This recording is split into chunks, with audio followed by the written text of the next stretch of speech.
The US-Taliban treaty promises to end a two-decade-long wait for peace. However, it comes at a time when political chaos is brewing inside the war-torn nation of Afghanistan. The sounds of bullets, bombs and sirens have gripped the country for over 2 decades now. The new peace deal negotiated by the United States, however, promises that elusive peace. Intra-Afghan negotiations are set to begin on the 10th of March. Which is going to be very tricky because the Taliban's position so far on the internationally recognized Ashraf Ghani administration has been anything but favorable. They reject Ghani's government as an American puppet with little control outside of the capital, Kabul. The Taliban, for now, seems willing to move forward. There are questions even around the Trump administration's desire to withdraw nearly all of the around 12,000 US troops from Afghanistan within 14 months. And then there is the overriding question about the Afghan government's hope for peace in the country once the troops are withdrawn.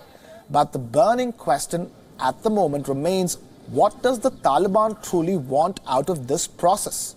The Taliban has remained the most formidable insurgency fighting the United States and the Afghan government. Certainly it doesn't look like it's more than 60,000 fighters are going anywhere anytime soon.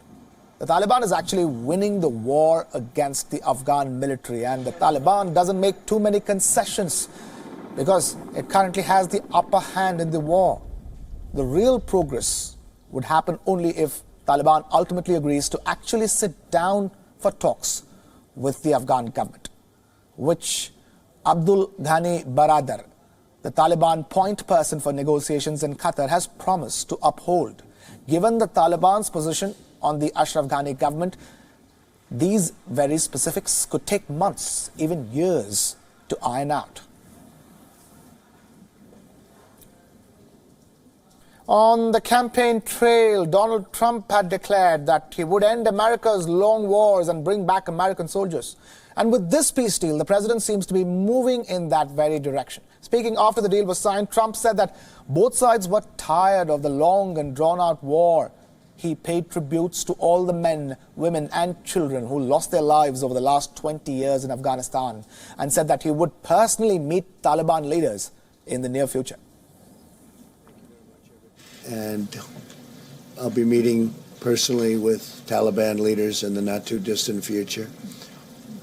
And we'll be very much hoping that they will be doing what they say they're going to be doing. They will be killing terrorists. But the president also had a subtle warning for the Taliban. He said that if the Taliban went back on its promises, the United States would return to the country with speed and force like no one has ever seen before. Bad things happen, we'll go back. I let the people know we'll go back, and we'll go back so fast, and we'll go back with a force like nobody's ever seen. And I don't think that will be necessary. I hope it's not necessary. Along with the US, several NATO troops have also been deployed in Afghanistan. As the Taliban and the US signed the peace deal in Doha, NATO Chief Jens Stoltenberg and Pentagon Chief Mark Esper were holding talks with Afghanistan's President Ashraf Ghani. Welcoming the deal, Stoltenberg said that the path to peace would be long and difficult. I think you know even better than I that road towards peace will be hard and long and difficult. But at the same time, we all know that the only way to reach lasting peace in Afghanistan is some form of negotiated political settlement. And the agreement between the United States and Taliban is such a first step. And all NATO allies welcome this step. Pentagon Chief Mark Esper asked US troops in Afghanistan to stay vigilant. He said that Afghanistan is still a very dangerous place and that it was America's responsibility to ensure the safe transfer of power to the Afghan security forces. Central to our agreement with the Taliban are measures to prevent the use of Afghan soil by terrorist groups or other individuals who seek to harm the United States or our allies. Should that ever become compromised, we will take all necessary measures to protect our homelands and our people. Those of you standing here today must recognize that your mission is far from over. In fact, you all face a very significant challenge as we look to transition even more responsibility to our Afghan partners. Now, reactions are pouring in from across the world after the historic peace deal was signed between the Taliban and the United States. The United Nations Secretary General Antonio Guterres welcomed the deal. At the same time, he called for talks between the various stakeholders within the country. Qatar, which was instrumental in facilitating the talks, said that it was hoping for peace and stability in Afghanistan and that this deal would contribute towards achieving normalcy in the country. Saudi Arabia, another American ally, hopes that the deal will lead to a permanent ceasefire and an everlasting peace. Pakistan also welcomed the peace deal. Prime Minister Imran Khan called it the beginning of Afghanistan's reconciliation process and asked the Afghan government to ensure that no outside actors spoil this peace. India has conveyed its support to Afghanistan's government on this peace deal. The Ministry of External Affairs of India released a statement extending their support to the people and the government of Afghanistan. India said that it will continue to support all the opportunities that can bring peace, security and stability in Afghanistan.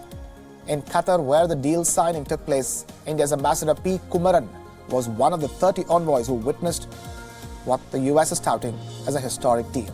P. Kumaran was appointed as the envoy to Qatar in October 2016. His previous assignments include Cairo, Tripoli and Brussels. Meanwhile, India's Foreign Secretary Harshvardhan Shringla met former Afghanistan President Hamid Karzai in Kabul. Shringla conveyed India's strong commitment to peace and stability in Afghanistan as well as its views on the peace deal. India's Foreign Secretary also met the top Afghan leadership, including President Ashraf Ghani and Chief Executive Abdullah Abdullah.